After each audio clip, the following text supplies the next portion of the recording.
大家好，我是 Olive Branch Allen. So I had this client that when we were doing the pull-ups the other day, she was doing the pull-ups nice and smooth, up and down, and then on the last rep, she started to sputter, meaning when she pulled, she went like this, and then I had to help her to finish off the set. Now, it looks like a pretty good set. It looked like she went to momentarily muscular failure, and it was indeed a pretty tough set for her. However, with certain trainers, we can probably see that there's something else going on.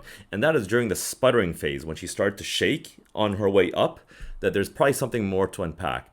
And in this video, we're going to be talking about the brain-muscle connection, or more technically, it's the neuromuscular signaling. And we're going to explain exactly what's going on and how we can be better trainers, or if you're the trainee, how you can learn to push beyond that barrier.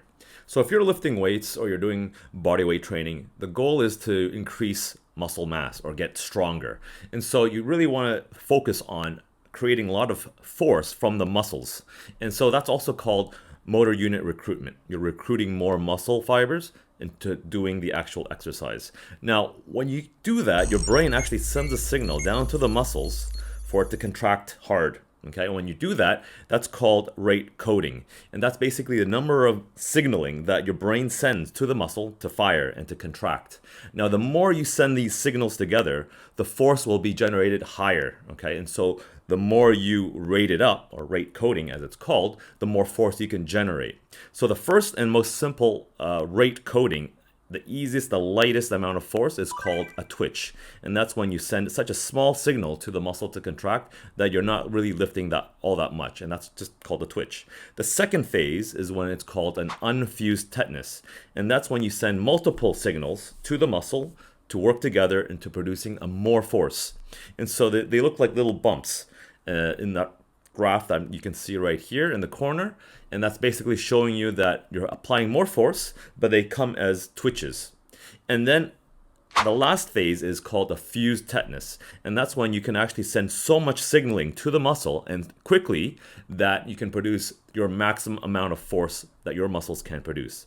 And this is the ideal situation when you're weight training, is that you really want to recruit all the motor units in the muscles that you're training to produce maximum force so that you can push it beyond its barriers and make it grow. For someone who's well trained in producing a lot of force in their muscles, this pathway, this neuromuscular pathway, is actually very efficient, and you can rate it up really well.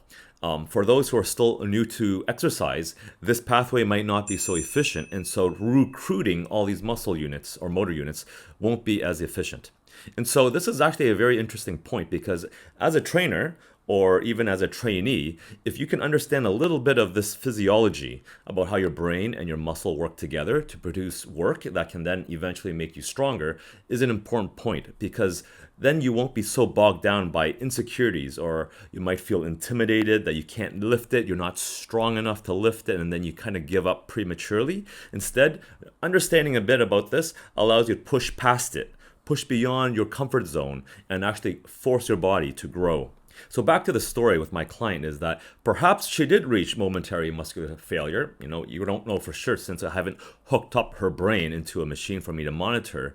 However, based on the speed and the pace of how well she was doing her first few reps, and then all of a sudden she started to sputter, it tells me that she probably didn't reach momentary muscular failure, because if you did, it would be a very gradual transition to complete failure, as opposed to a sudden sputter. And so this is why it is important for a trainer to recognize these moments and then provide really good, detailed, and in-depth coaching to her mental toughness and how she can overcome these mental barriers.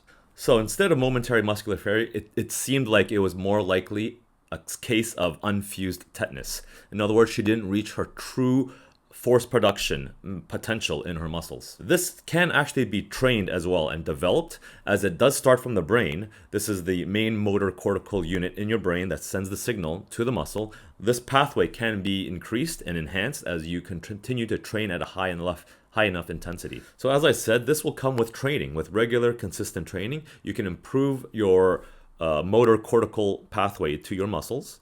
And like always, when you're training, you're not just training the muscles, but you're really also training the mind. And so this is the key concept that you want to take away, is that you're constantly training both the body and the mind. I hope you found that useful, guys. And as always, if you have any questions or comments, please leave them down below, and I'll see you next time.